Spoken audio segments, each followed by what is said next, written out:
Welcome to Fixing ObamaCare Nonpartisan Footnotes. What's the purpose of this video? 3 purposes. First, some people may want documentation of my statistics. Second, some viewers may want to learn more, so I offer suggestions. And third, some people may just be curious about how I became involved in this. Where should we start? Easiest way is to trace my own interest, since that will cover the other topics. Okay, let's go.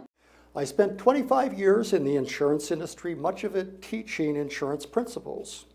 So when Obamacare was about to start, I wanted to understand it. What did you think of it?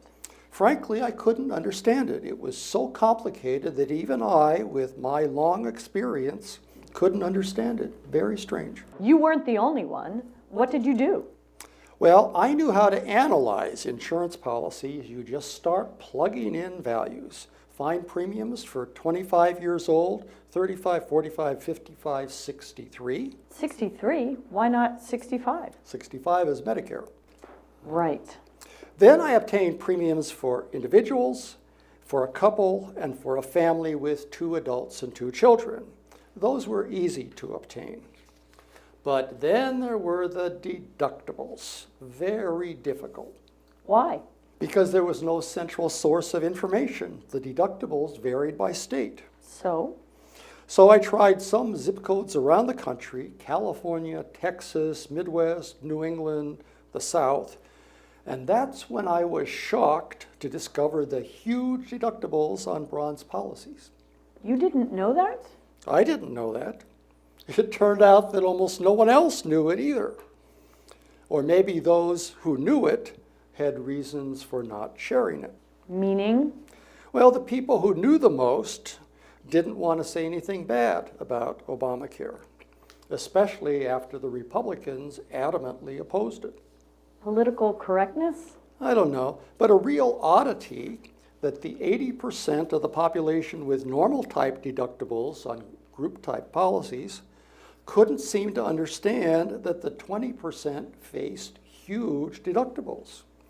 And the 80% included virtually all of the television commentators. They all had jobs. They all had group type health insurance. Everyone seemed virtually blind to the huge deductibles. Even the Republicans and conservatives? That was really weird. Yes, the Republicans and conservatives knew there was something unfortunate about Obamacare, and they were correct, but they didn't know exactly what it was. They focused on high premiums rather than huge deductibles. And then they focused on death spiral and huge premium increases and companies dropping out, but not aware that I could tell about huge deductibles. I recall all that. It was very odd. So I posted a YouTube video in early 2014 about what I had learned. I called it Obamacare Explained in 3 Minutes Nonpartisan. And I tried to be fair. Of course, everyone else was being highly partisan or on one side or the other, so no one wanted to watch something nonpartisan. It received very little attention, and I dropped the subject until 2017. But how did you develop the $5,000 average deductible? Oh yeah, I found out that the deductibles were huge, but I knew that other people wouldn't believe it because they were essentially blind to it.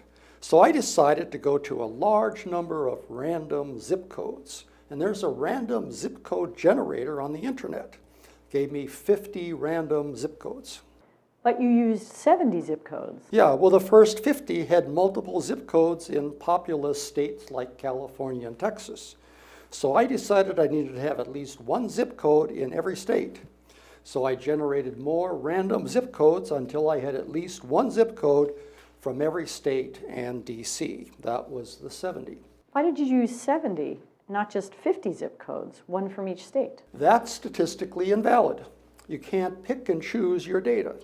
I've been well trained in how to do research, so I found 709 bronze plans in the 70 zip codes, set up an Excel spreadsheet to contain the individual deductible and family deductible for every bronze plan, and ran the averages after checking my data very carefully. Those deductibles on bronze policies averaged $4,866 a year on those 709 bronze policies. That's almost $5,000 a year. What else? Well, in 2017, there was much more to learn. I knew that high-risk pools were very important, but they're also very complicated. And statistical totals for health insurance data are very hard to come by, and they change a lot as the population changes. An example? Well, in 2016, the number of people covered by Obamacare policies sold on exchanges started at 10.8 million in March 2016, and then decreased until it was 9.2 million in December 2016. Which number do you use? CBO, in their January 2017 report, used 10 million, which is reasonable, and I followed that. Population figures changed between 2014 and 2017. The number of people added due to Medicaid expansion was tough to pin down, but a Medicaid report from May 2017 showed it as 16.7 million added since their October 2013 baseline. So I used that number, 17 million. However, I'm aware that only 11 million of that was due to the changes caused by Obamacare. The rest was a normal growth.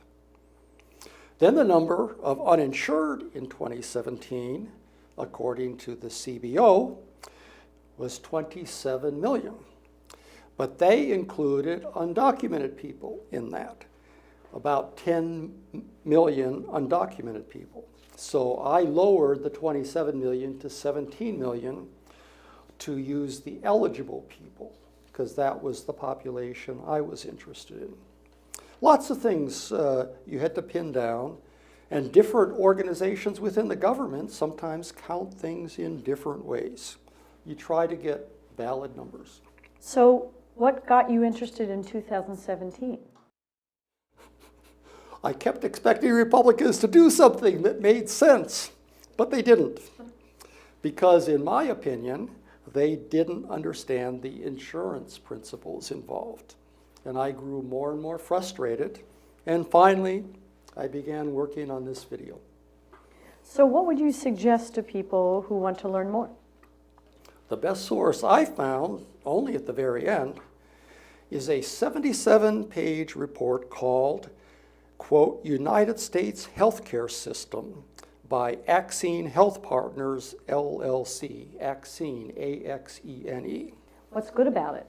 Well, it starts with the difference between universal health care, single-payer systems, and socialized medicine. Those are three different concepts. And then it discusses Britain, Canada, Australia, Germany, and other nations, and it's up to date, including an analysis of the latest Republican House and Senate plans.